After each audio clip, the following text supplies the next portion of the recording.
are merely a sideshow to my circus, a sort of dessert to my feast of vengeance. When the time comes, I can find 100 ways to kill you. My most interesting prisoners are these pretty mermaids, who claim that none of their race has ever yet died or been destroyed. The first mermaid ever created is living yet, and I am told she is none other than Queen Aquareine. So I have a pretty problem before me to invent some way to destroy the mermaids or put them out of existence, and it will require some thought. Also, it will require some power you do not possess, suggested the queen. That may be, replied Zog softly, but I am going to experiment, and I believe I shall be able to cause you a lot of pain and sorrow before I finally make an end of you. I have not lived 27,000 years, Aquareine, without getting a certain amount of wisdom, and I am more powerful than you suspect. You are a monster and a wicked magician, said the Mermaid Queen. I am, agreed Zog, but I cannot help it. I was created part man, part bird, part fish, part beast, and part reptile, and such a monstrosity could not be otherwise than wicked. Everybody hates me, and I hate everybody. Why don't you kill yourself? Asked Trot. I've tried that and failed, he answered. Only one being in the world has power to destroy me, and that is King Anko, the sea serpent. Then you'd better let him do it, advised the little girl. No, much as I long to die, I cannot allow King Anko the pleasure of killing me. He has always been my worst enemy, and it would be such a joy to him to kill me that I really cannot allow him. Indeed, I have always hoped to kill Anko.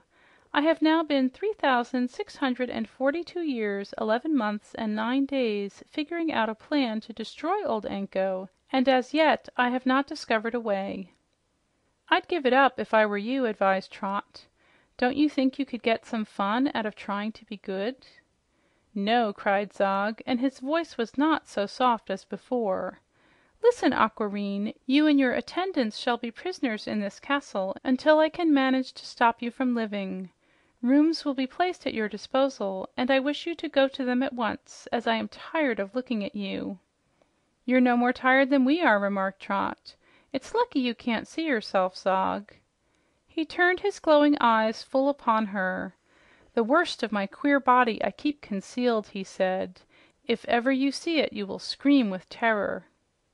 He touched a bell beside him, and the girl was surprised to find how clearly its tones rang through the water. In an instant, the boy Sacco appeared and bowed low before his dreadful master. Take the mermaids and the child to the rose chamber, commanded Zog, and take the old man-fish to the peony room. Sacco turned to obey. Are the outer passages well guarded? Asked the monster.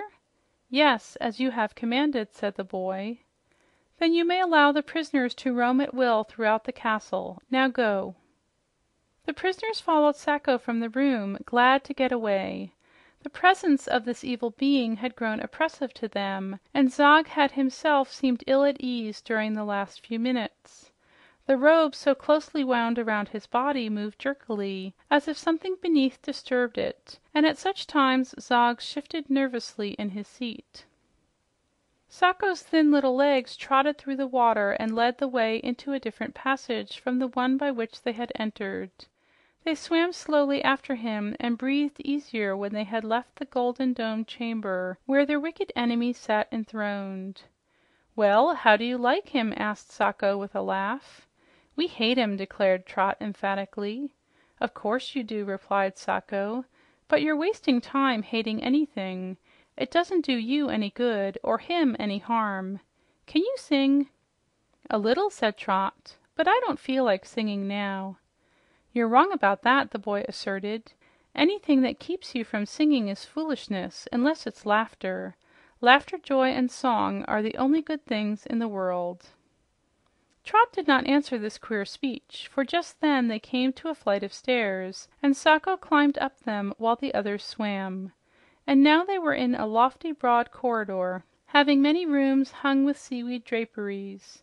At one of these doorways, Sacco stopped and said, "Here is the Rose Chamber where the master commands you to live until you die. You may wander anywhere in the castle as you please. To leave it is impossible. Whenever you return to the rose chamber, you will know it by this design of roses, sewn in pearls upon the hangings. The peony room, where the man-fish is to live, is the next one farther on." "Thank you," replied Queen Aquareine. "Are we to be fed?"